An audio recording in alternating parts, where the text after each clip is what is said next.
Bismillahirrahmanirrahim. Assalamualaikum warahmatullahi wabarakatuh. Waalaikumsalam warahmatullahi Para wabarakatuh. pemirsa Logika Rakyat dimanapun berada, baik dalam dan luar negeri. Kali ini saya ingin membahas ini. Jadi lagi-lagi Menteri Tenaga Kerja kita ini bikin blunder lagi nih.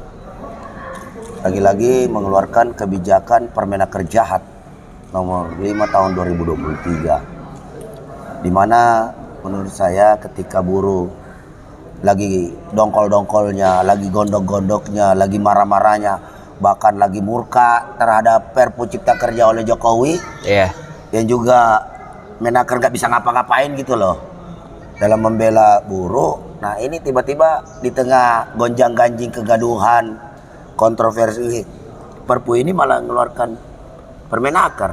Nah, saya tahu ketua seperti apa itu? Oh iya. Penjelasannya. Coba kita dengarkan dulu nih. Saya lagi bersama dengan Bung Lili Hambali. Assalamualaikum. Beliau juga caleg Partai Buruh. Siap. Untuk daerah Purwakarta. Ya. Beliau adalah Ketua DPW PPMI Jawa Barat. Yang mencoba, saya dengarkan dulu nih. Terkait ulasan dia seperti apa tentang Permenaker itu. Baik. Nah silakan Pak Ketua. Terima kasih. Bismillahirrahmanirrahim. Assalamualaikum warahmatullahi wabarakatuh. Waalaikumsalam. Hidup buruh, hidup buruh, hidup buruh. Hidup buruh yang melawan. Hidup buruh yang melawan. Terkait dengan Permenaker nomor 5 tahun 2023, ini ya sangat membuat kami terpukul. Iya. Terkait dengan orientasi lah ya. Permenaker tentang apa sih? Tentang itu. Jadi Baca coba. ini ada di sini ada tentang penyesuaian waktu dan pengupahan pada perusahaan industri padat karya tertentu berorientasi ekspor yang berdampak perubahan ekonomi global. Iya. Nah ini kan dimohonkan nih.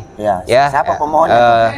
Pemohonnya itu di sini ada 1, 2, 3, 4. Oh iya. Jadi ini surat dimohonkan pada tanggal 7 Oktober 2022. Ada Edi Wijanarko, Ketua Umum Aprisindo. Ya. Ada Anne P. Sutanto, Wakil Ketua Umum API. Ya. Ada Len Jong Yen, Yun. Ya, dia Hairaman Kopa.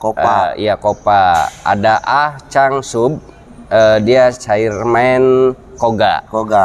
Yang terakhir ada Anton J. Supit sebagai Ketua Apindo. Apindo. Jadi surat ini dimohonkan buat Menaker terkait dengan perusahaan padat karya atau TSK lah ya, yang ada di Indonesia yang TSK ya? Yang berorientasi ekspor. Jadi alasannya mengalami penurunan ekonomi secara global itu. Jadi ya pemerintah juga yaitu Menaker sudah mengesahkan dengan Permenaker nomor 5 tahun 2023. Nah, di sini jujur kami sebagai serikat pekerja yang mempunyai anggota juga banyak di sektor TSK ya sangat mengeluh karena upah itu boleh dibayarkan dengan 75% atau pengurangan jam kerja. Jadi dalam 1 minggu ini bisa 30 jam ya, yang biasanya 40 jam dengan upah normal hari ini bisa dikurangkan. Nah terkait dengan itu juga, jadi di pasal 8-nya ini ada nih, saya bacakan aja biar tidak salah. Jadi di pasal 8, perusahaan industri padat karya tertentu berorientasi ekspor yang terdampak perubahan ekonomi global dapat melakukan penyesuaian besaran upah pekerja atau buruh dengan ketentuan upah yang dibayarkan kepada pekerja atau buruh paling sedikit 75% upah yang biasa diterima. Jadi sudah sangat pasti ada pemotongan upah sebesar 25% per satu orang. UMK NGHS. Nah, kita jujur aja untuk TSK ini juga sulit mencapai UMK hari ini ya. Terkait dengan ini semakin kuat aja perusahaan untuk tidak membayar UMK ya. Untuk tidak membayar UMK. Nah, di sini kan menjadi PR juga, menjadi semakin beratlah para pekerja yang ada di Indonesia, khususnya yang TSK atau padat karya, bagaimana mereka harus merasakan UMK ya. Tidak ada aturan ini pun perusahaan sulit Ya. gitu. Kita harus berjuang mati-matian untuk mencapai UMK, apalagi dengan lahirnya Permenaker nomor 5 tahun 2023 tentang penyesuaian orientasi perusahaan-perusahaan yang ekspor. Jadi kesimpulannya Ketua gimana? Ini diterima apa ditolak nih? Ya, oleh jujur PPMI aja. Jawa Barat. Saya sebagai Ketua Umum DPW PPMI Provinsi Jawa Barat menolak keras terkait lahirnya Permenaker nomor 5 tahun 2023 karena ini semakin menambah sengsaranya buruh. Sudah jelas Perpu aja sulit. Ya, harusnya Menaker di sini mengeluarkan statement bagaimana kita aksi yang secara terus-menerus, kontinu penolakan Perpu, tidak bersuara sama sekali. Tapi begitu ada permohonan dari Apindo atau dari para pengusaha lah kan gitu, kok gampang sekali terrealisasikan. Tapi kita sebagai buruh yang nyampe ratusan ribu turun aksi, ya berkali-kali sampai kita ada JR, sampai Presiden RI, DPR RI kita tuntut petun, ya. Tapi sulit aja untuk terrealisasikan karena alasan kita jelas gitu. Jadi lahirnya Permenaker nomor 5 tahun 2023 ini semakin menambah penderitaan pekerja di sektor padat karya yang ada di Indonesia. Demikian, Pak Pres. Terima kasih Pak Ketua. Jadi Bu Menaker, Bu Ida,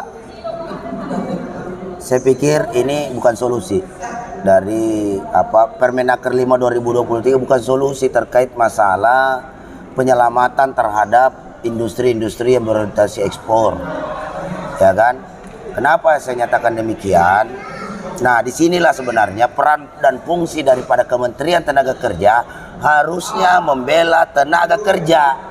Namanya juga Kementerian Menaker, bukan Kementerian Pengusaha, bukan ya? Bukan Kementerian Pengusaha. Jadi harusnya bela tenaga kerja, khususnya tenaga kerja pribumi, atau tenaga kerja Republik Indonesia. Ya minimal ada diskusi dulu lah dengan para pimpinan pekerja. Ini juga saya juga nggak tahu apakah ini dibahas di LKS Tripartit Nasional atau tidak. Ini Bu Menteri ujuk-ujuk kasih keluar Permenaker, ya tentu saja bikin gaduh lagi.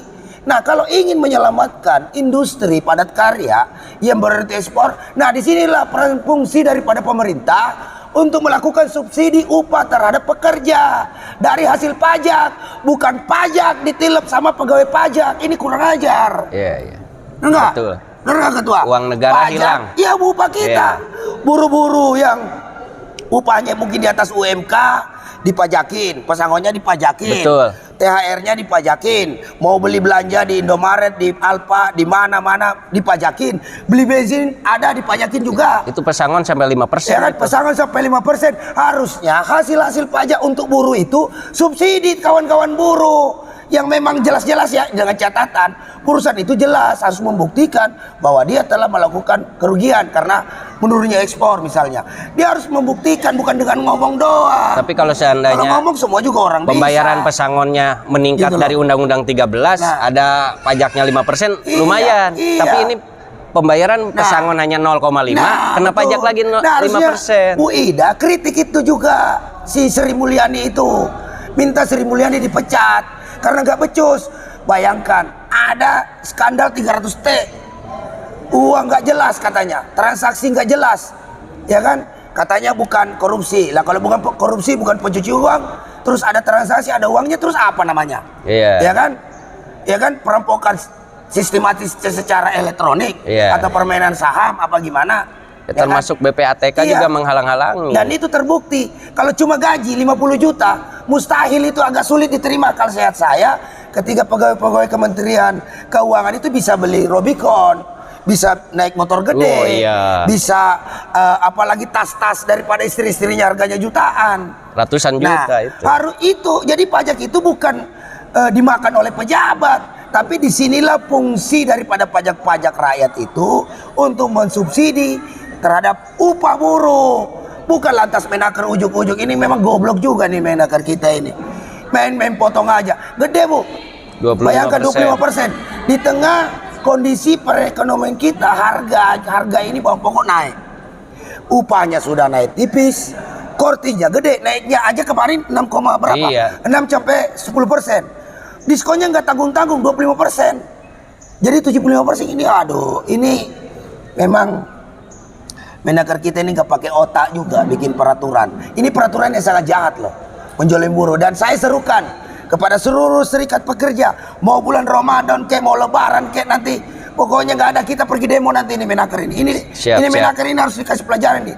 Jadi kepada seluruh kawan-kawan Federasi Serikat Pekerja, Serikat Buruh di seluruh Indonesia, dimanapun yang berada, yang bagi yang memiliki empati, simpati, kepedulian terhadap buruh ya, serta tugas dan tanggung jawab Anda untuk melakukan pembelaan terhadap anggota Anda, ayo nanti kita konsolidasikan bersama-sama, kita hajar ini Permenaker sampai minta dicabut. Ini nggak benar nih, mentang-mentang pengusaha layangkan surat secepat itu direspon, sementara serikat pekerja giliran memberitahukan, bikin nota pengawasan aja lama banget sampai 2 tahun. Betul. Bertahun-tahun baru keluar penetapannya. Ini aduh benar-benar ini jangan-jangan kementerian ini perlu diusut juga nih sama KPK. Jangan-jangan banyak juga nih pelaku korupsi di Kemenaker nih. Terjadi transaksi dagang sapi dengan pengusaha-pengusaha sehingga mengakibatkan kaum buruh Indonesia mengalami kerugian. Ini kami merugi, kami sakit hati dengan seperti ini. Ingat Bu Ida, mestinya Bu Ida ngomong kepada Sri Mulyani itu, ya kan, bahwa pajak-pajak buruh digunakan untuk subsidi kawan-kawan buruh, bukan upahnya di korting. Itu baru solusi. Ini memang ini pejabat-pejabat kita makin kesini makin brengsek aja. Belum lagi Perpu. Tapi teman-teman nggak usah khawatir juga. Kita tetap fokus juga nih. Jangan sampai ini kita tidak fokus terhadap apalagi ini Perpu Cipta Kerja yang jauh lebih merugikan lagi. Ini semua tindakan ugal-ugalan, amburadul dan brutal daripada pejabat-pejabat kita. Kita harus lawan lebih keras lagi. Kita harus lawan dengan cara-cara yang brutal juga kalau perlu. Karena mereka sudah duluan melakukan tindakan-tindakan brutal, maka kita juga harus lawan dengan cara-cara yang brutal. Tentunya dengan gaya kita masing-masing. Jadi dalam kesempatan ini, Pak Ketua, saya himbau pada seluruh kawan-kawan ya, Aliansi Aksi Serikat Buruh, teman-teman dari Gerakan Buruh Bersama Rakyat, teman-teman Serikat Pekerja Federasi Mandiri, ataupun yang belum disebutkan aliansinya, itu nanti kita akan konsolidasi, kita sama-sama untuk melakukan aksi, tetap mengawal Perpu juga. Kita geruduk beramai-ramai ini kantor Kemenaker Trans, kita cari itu Menteri Tenaga Kerja untuk mempertanggungjawabkan Permenaker jahatnya nomor 5 tahun 2023 ini yang jelas-jelas merugikan kaum buruh Indonesia. Kita sakit hati dibuat seperti begini. Kita sudah rajin bayar pajak, malah kawan-kawan kita yang sektor TSK, yang padat karya, hanya karena apalagi ini turun ekspor atau bagaimana, itu tiba-tiba solusi gampangnya adalah dengan cara memotong upah. Ini zolim, ini sangat zolim, ya kan?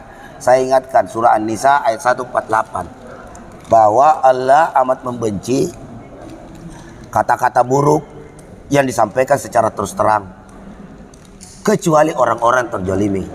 Sesungguhnya Allah Maha Mendengar lagi Maha Mengetahui. Nah, jadi kami, Anda sebagai pejabat, Bu Ida Fauzia, Anda ini bukan pribadi. Secara pribadi kita tidak ada masalah. Namun Anda sebagai Menteri Tenaga Kerja, sebagai pejabat negara, sudah menciptakan masalah dengan serikat pekerja, serikat buruh. Maka nantikanlah bahwa pasti kami akan datang ke kantor Anda di Kemenaker di Gatot Subroto dengan seluruh elemen buruh yang kecewa dengan Permenaker ini untuk melakukan aksi dan memberikan peringatan keras kepada Anda. Anda sudah melakukan tindakan-tindakan brutal dalam membuat Permenaker, maka kami pun dari serikat buruh akan melakukan tindakan-tindakan brutal untuk menjegal Permenaker itu. Setidak-tidaknya Permenaker itu harus segera dicabut dalam tempo yang sesingkat-singkatnya. Siap. Setuju nggak Pak Ketua? Setuju. Siap nggak PPM Jawa Barat? Siap. Iya, hidup buruh. Hidup buruh. Hidup buruh yang melawan. Hidup buruh yang melawan. Assalamualaikum warahmatullahi wabarakatuh. Waalaikumsalam.